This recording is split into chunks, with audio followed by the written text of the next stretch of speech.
Vamos para um assunto que o Fábio Piperno vai adorar. É mesmo? Você vai adorar, Piperninho. Sabe por quê? Não. Porque foram divulgados os dados do Boletim Focus, veja só. Nesta terça-feira, o Vitor Moraes faz um apanhado das projeções do mercado financeiro apontadas pelo Banco Central e conta pra gente. Economistas do mercado financeiro prevêem que o Brasil feche o ano de 2024 com inflação de 3,9%. Um crescimento econômico de 1,5% e com o dólar cotado a R$ 5,00. Essas informações constam no relatório Focus, divulgado nesta terça-feira pelo Banco Central. O levantamento ouviu mais de 100 instituições financeiras na última semana de 2023 sobre as projeções para a economia. Márcio Salvato, economista e gerente do IBMEC de Belo Horizonte, explica que para 2024 a meta de inflação é de 3%. Será considerada cumprida se oscilar entre 1,5% e 4,5%. 2024 já inicia com melhores perspectivas do que iniciou 2023, né? Mas ainda algumas incertezas. Vamos lá, a inflação prevista dentro da meta está abaixo aí de 4% na previsão, então 3,9%. Os juros abaixo de 2 dígitos, né? Se a gente recordar, a previsão está em 9% até o final de 2024, sem previsões para uma escalonada de dólar, né, ficando aí em torno de 5% até 2024, junto com o crescimento econômico que está bem tímido, né, 1,5% ao ano. O governo está projetando até maior, está projetando 2,3% ao ano. E nós temos ainda uma grande incerteza sobre a área fiscal. O economista explica que quanto maior a inflação, menor é o poder de compra dos brasileiros, principalmente aqueles que ganham mal. O preço dos produtos aumenta, mas o salário não acompanha esse crescimento. Quando a gente fala de reajustes salariais, nós vemos os sindicatos pedindo recomposição dos salários pela inflação passada. Portanto, a gente fica um ano perdendo o poder de compra dos salários, porque os salários estão estáveis até o próximo dissídio. Por isso que é importante que tenhamos uma meta inflacionária bem baixa, para que os salários das pessoas não sofram tanta perda durante este ano. O mercado financeiro estima que o Produto Interno Bruto, o PIB do Brasil, vai crescer 1,52% em 2024. O governo trabalha com uma previsão um pouco maior, de 2,3%. Sobre o resultado do Produto Interno Bruto de 2023, o mercado financeiro manteve a projeção de crescimento em 2,92%. Esse resultado final deve ser divulgado pelo governo nos próximos meses. Tá aí, portanto, um apanhado daquilo que traz o Boletim Focus como uma leitura do mercado para as projeções econômicas. E aí eu volto aqui para o trio de comentaristas. Vou começar daqui, vou deixar o Piperno por último, não sei porquê. Dávila, olhando essa análise, essa radiografia que o mercado faz, eles estão apegados à realidade ou é só a torcida contra?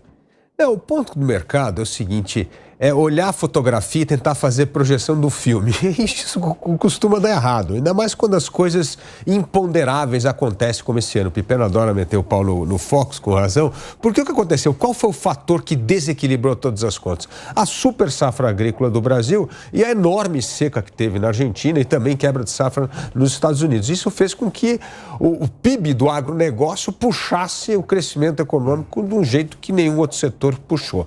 Então acontecem as coisas imprevisíveis. Então o Brasil torna-se cada vez mais imprevisível com o governo, que é isso, é um orçamento fictício, é uma meta fiscal que não vai ser atingida, então fica todo mundo nesse escuro, tentando descobrir quais são os números da previsibilidade, muito difícil acertar. Agora, algo que é dado hoje como fato é que o déficit público não vai conseguir o governo equilibrar as contas. Então esse déficit vai estar aí. Qual é o tamanho desse déficit? Vamos ver, porque o que é difícil de analisar é qual é o poder de arrecadação das medidas que o governo aprovou. O governo aprovou, mas quem que disse que a economia vai continuar no passo que estava e o governo vai arrecadar o que manteve? Porque se essa arrecadação cair, esse buraco pode ser muito maior do que o projetado. Tá certo? Então esse é o primeiro ponto. Segundo ponto que é difícil nessa análise é o cenário internacional. Vamos ter um ano muito conturbado no mercado externo. Pensar em dólar, com eleição americana, risco da eleição americana. Taiwan vai ter eleição agora, dia 13 de janeiro. Imagina se ganha lá a turma que é a favor da independência de Taiwan. O que vai acontecer com a reação da China? Então, assim, tem muita coisa no ar. Guerra da Ucrânia com Rússia, que também é outra coisa. Então, assim, tem vários fatores no mercado internacional que eu vejo que pode ser altamente desestabilizador para o Brasil. Então, entendo que essas previsões, os economistas são pagos para fazer previsão, mas que fazer previsão num país muito imprevisível e com um cenário internacional incerto é realmente tentar acertar o alvo no tiro no escuro. Então o negócio é atrás de uma cartomante, Pipe. Olha, eu vejo com muita solidariedade o trabalho de 3 setores. Dos economistas que analisam a perspectiva econômica como essa agora para 2024, a previsão do tempo, que também olha para frente na previsão do tempo, e as pesquisas eleitorais. Porque é muito fácil tem depois... um quarto aí. Quem? O jornalista. A gente tem que entender esses 3 que ficam apontando para cada lado, traduzir e explicar para quem está anotado na televisão. Isso é verdade. Boa. Isso é verdade. Então você tem, né, esse tipo de atividade, você olha para frente, analisando uma série de variáveis, analisando a fotografia que você tem, o quadro momentâneo. Agora, você tem uma série de pontos em relação aos quais não existe o controle. E um ponto desses, que seja um ponto relevante, mas que ele apresenta uma mudança de panorama, ele faz com que todo aquele trabalho vá por água abaixo. Isso vai nas pesquisas eleitorais, por exemplo. Hoje nós tivemos aí saindo uma pesquisa eleitoral para prefeito de São Paulo. Agora, a gente sai nas ruas aqui, na frente aqui dos estúdios da Jovem Pan, vamos sair pela Avenida Paulista, vamos perguntar para as pessoas quem está prestando atenção, quem está preocupado com as eleições para prefeito de São Paulo. Absolutamente ninguém. Esse é um tema que ainda está muito fora do dia a dia do cidadão, do dia a dia da população. Agora, a pesquisa, ela fica lá. Amanhã ou depois o cenário muda. Olha, a pesquisa estava errada, ela não estava errada. Mas ela refletia ainda um momento de muita frieza. Muita coisa aconteceu depois disso. E a mesma coisa vai para a questão do Boletim Focus, por exemplo, das análises econômicas. Existe uma análise que é feita com base na fotografia que se tem hoje, com base nas informações atuais. Mas é evidente, você tem uma série de variáveis que vão acontecer e muitas delas vão mudar o panorama que se tem hoje. Aí depois não dá para fazer o que o Pipeno gosta de fazer, por exemplo, que é criticar o trabalho dos economistas que arduamente estão fazendo análises técnicas, fazendo uma leitura difícil. Não. Agora, eles fizeram uma leitura dentro de um quadro. Se o quadro mudou, evidentemente, a leitura tem que ser outra. Quero ouvi-lo, Fábio Pipelo. Eu vou dizer um negócio para você. Eu realmente eu estava aqui quase em lágrimas, aos prantos, Cristiano. Eu me emocionei com a sua defesa dos economistas, e principalmente daqueles que vivem de fazer projeções. Então, o sujeito, por exemplo, em janeiro, ele faz uma previsão do PIB e no fim do ano o PIB dá 300% a mais. Puxa vida, né? Eu acho o seguinte, claro que é difícil fazer. Se fosse fácil fazer, qualquer um de nós estaria ganhando, né? Enfim, estaríamos sendo pagos para fazer isso e não é o caso. Tem que ser gente especializada. Então, eu vejo, por exemplo, os bancões, enfim, Bradesco, Itaú, Santander e tal, toda hora eles divulgam projeções. E vou dizer uma coisa, divulgam projeções que ficam muito próximas da realidade. Eu me lembro, por exemplo, de um economista-chefe do Itaú, logo depois da eclosão da guerra lá na Ucrânia, ele falou o seguinte: olha, por conta disso a balança comercial do Brasil vai explodir esse ano.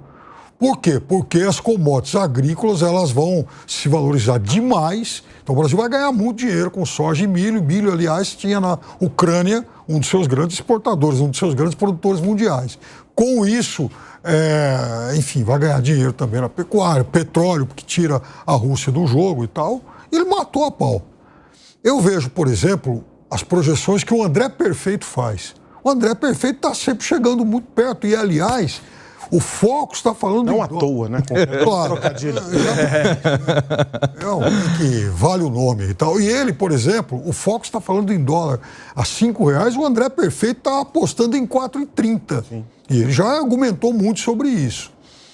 Agora, veja, a gente pega esse tipo de projeção e elas têm sido criticadas cada vez mais por gente, inclusive de mercado e gente responsável, a ponto do presidente do Banco Central, agora esses dias, Roberto Campos Neto, dizer, olha, realmente as previsões aqui no Brasil, elas têm errado demais. Tem que melhorar a qualidade dessas projeções. Então não dá para se fiar nisso. O problema deles fazerem projeção é o de menos, porque cada um faz o que quiser, a gente está num país livre. A questão é instituições e organismos importantes se fiarem nesse tipo aí de projeção, como, aliás, o Banco Central rotineiramente faz. Então, veja, quando eles apostam num dólar a R$5, com base sabe-se lá em quê, que tipo de pagelância, eles estão dizendo o seguinte, olha, na questão cambial a gente vai piorar em relação a esse ano. O que tem no horizonte para o Brasil, né, ter uma taxa pior do que agora? Mas tem esse cenário internacional bem complicado, né, Piper? Não, Dávila. Está numa situação, o mundo vai enfrentar um ano bem complicado. Dávila, mas esse ano foi também um ano complicado.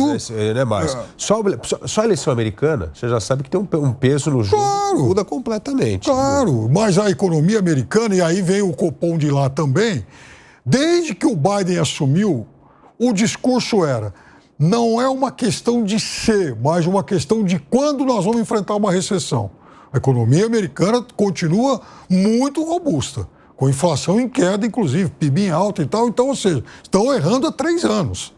É muito difícil, de fato, fazer esse tipo de filme do futuro, mas também, assim, é dever de quem acompanha esse tipo de projeção cobrar para que se erre menos, né?